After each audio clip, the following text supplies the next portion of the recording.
Salut tout le monde, on part aujourd'hui pour le 1258e épisode de l'After Zappimage. On va débuter les amis avec le programme de la soirée. On aura des affiches notamment intéressantes en Coupe nationale. En Coupe de France, l'OGC Nice va recevoir Versailles. On rappelle qu'au tirage au sort, ce sont les amateurs de Versailles qui devaient recevoir donc dans la banlieue parisienne.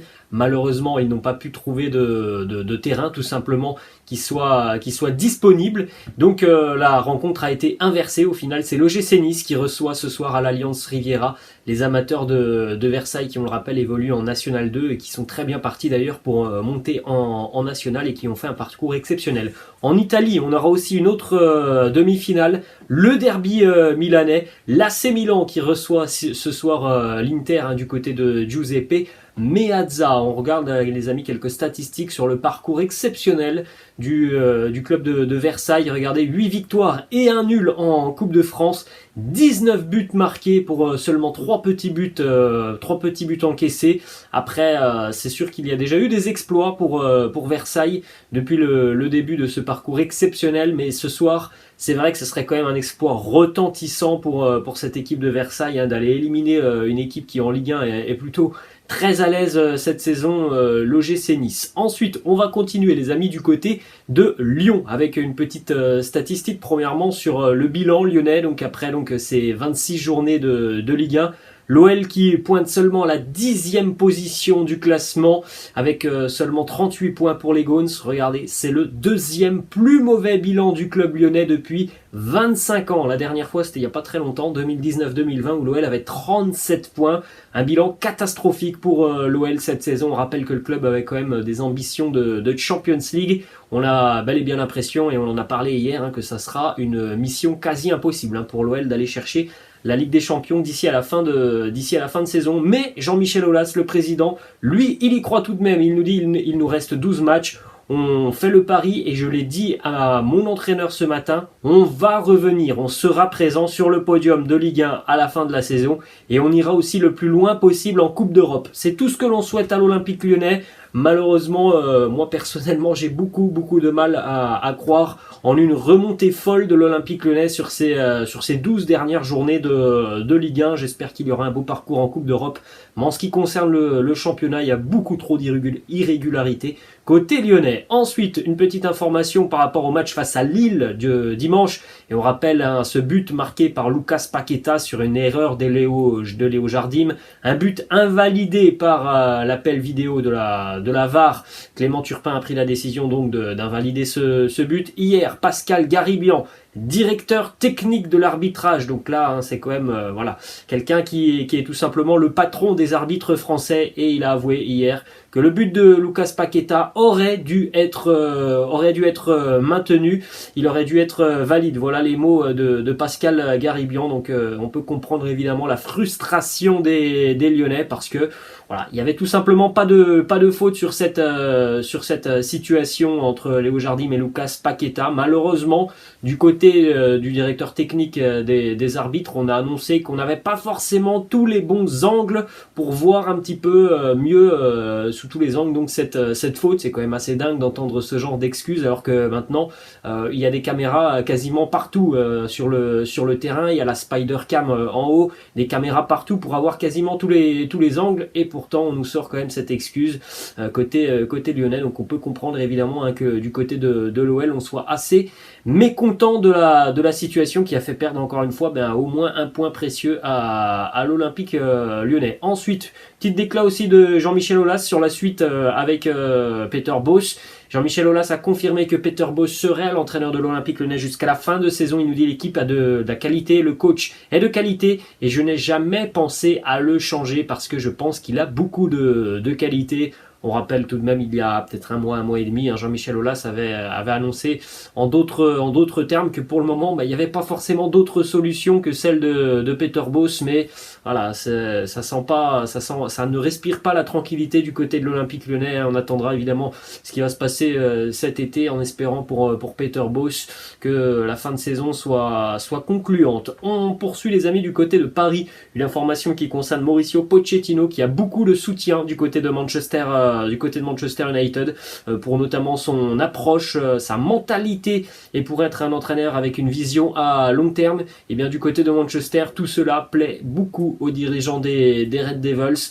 Donc là aussi, on le sait, peu importe ce qu'il se passera sur la fin de saison côté Paris Saint-Germain, on pourrait potentiellement avoir un départ de Mauricio Pochettino à l'issue de la saison, et vraisemblablement pour l'Angleterre, Manchester United a déjà fait part à de nombreuses reprises de son intérêt pour l'entraîneur argentin. On va enchaîner avec une petite information blessure côté Paris Saint-Germain. Il est sorti le week-end dernier face à Saint-Etienne à 10 minutes de la fin pour un coup au niveau du genou. Le latéral portugais Nuno Mendes, qui a effectué des premiers examens sur la journée d'hier. Rien d'inquiétant visiblement pour Nuno Mendes.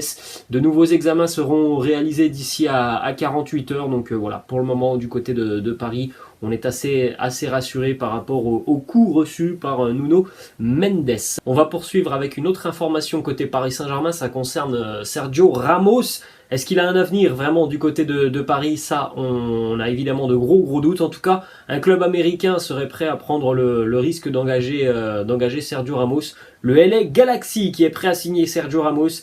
Le club de Los Angeles a déjà d'ailleurs initié des contacts avec les représentants de l'Espagnol. Donc affaire à suivre. Bon, franchement, c'est un coup médiatique qui serait tenté par le club américain, puisque maintenant, je pense que il y a très peu de clubs en Europe qui peuvent être intéressés par Sergio Ramos. Quand on voit son physique depuis 2-3 ans maintenant, on se dit que c'est un pari qui est totalement risqué.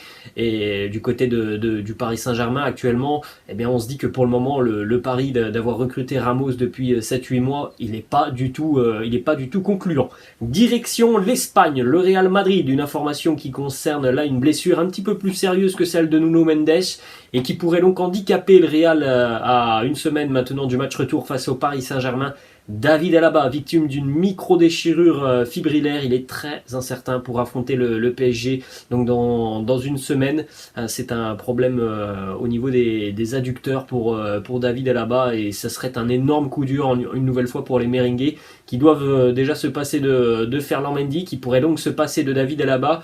Donc l'option, ça serait évidemment le retour de Marcelo sur le terrain, mais quand on voit et quand on connaît aussi le niveau de Marcelo depuis 2 ans, qui a quand même bien régressé, on se dit que ça peut être évidemment très positif pour les attaquants parisiens que d'affronter un Marcelo qui a beaucoup de difficultés, notamment sur le plan défensif. On continue toujours du côté du Real, une info qui concerne le Bernabeu. On est donc à une semaine maintenant du match retour face au Paris Saint-Germain. Alors ça sera pas mardi, mais mercredi prochain. Le Bernabeu va certainement accueillir 65 000 spectateurs pour affronter le Paris Saint-Germain. Donc il y aura une augmentation de près de 10 000 personnes du côté du Bernabeu. Actuellement, il y a des travaux au sein de l'enceinte madrilène pour agrandir notamment des terrasses. Donc il y aura quand même évidemment une très chaude ambiance du côté du Bernabeu pour affronter le Paris Saint-Germain. On enchaîne avec une information qui concerne Ousmane Dembélé. Le président Joan Laporta s'est exprimé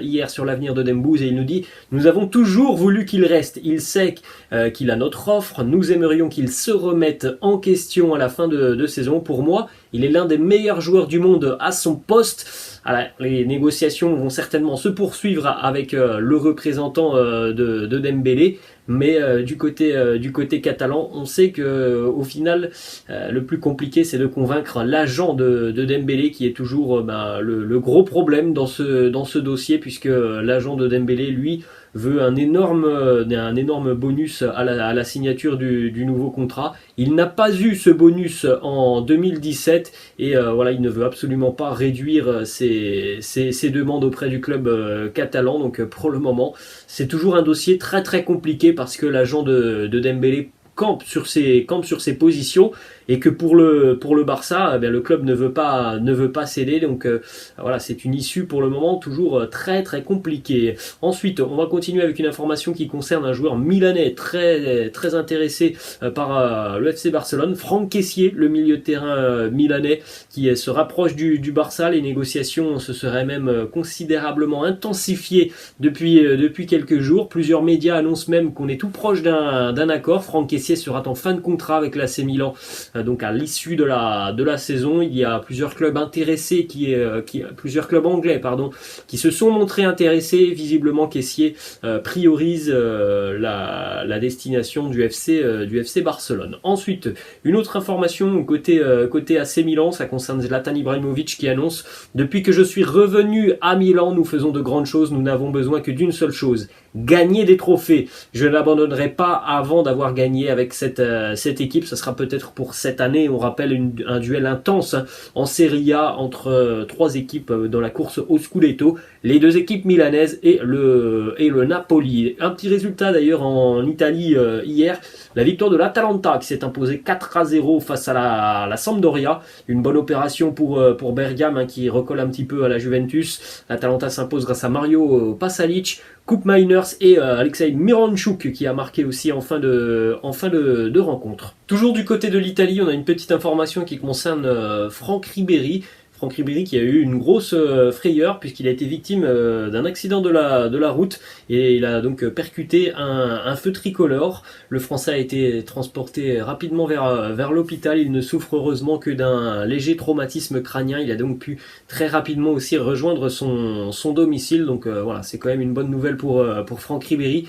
Un accident de la route, mais au final très peu de conséquences, un léger traumatisme crânien. On va continuer les amis du côté de l'Angleterre, une petite image assez dingue hier sur le compte Instagram de Cristiano Ronaldo. Il a lancé un live sur Insta, Cristiano Ronaldo, alors qu'il était en train de prendre sa douche, donc les gens pouvaient tout simplement regarder Cristiano en train de prendre sa douche. Il y avait quand même 600 000 spectateurs qui regardaient CR7 tout simplement en train de se laver. Ensuite, on va poursuivre du côté de Leeds United, le départ de Marcelo Bielsa ce week-end. L'identité du successeur est d'ores et déjà connue, Jesse Marsch, l'entraîneur américain qui était en début de saison du côté de Leipzig. Ça s'est mal passé pour Jesse Marsch avec le RB Leipzig.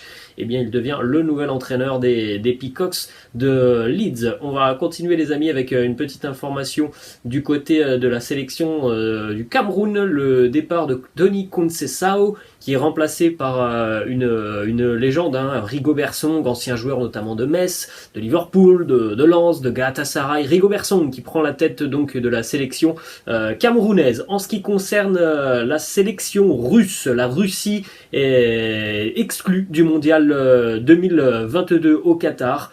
Donc la Russie ne participera pas au mondial. La bonne opération au final, donc pour le moment, elle est pour la Pologne qui devait affronter en barrage la Russie.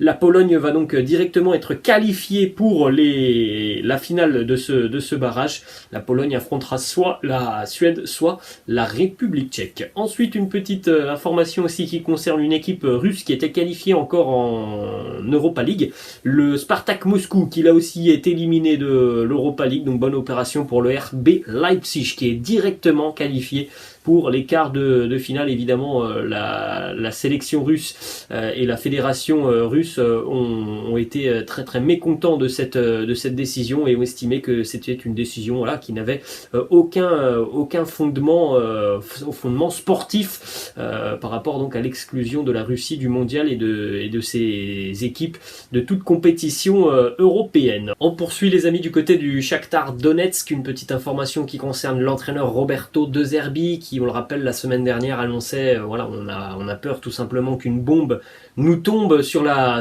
tête. Eh bien, une bonne nouvelle pour Roberto De Zerbi, il a pu quitter l'Ukraine, il a retrouvé sa famille en Italie.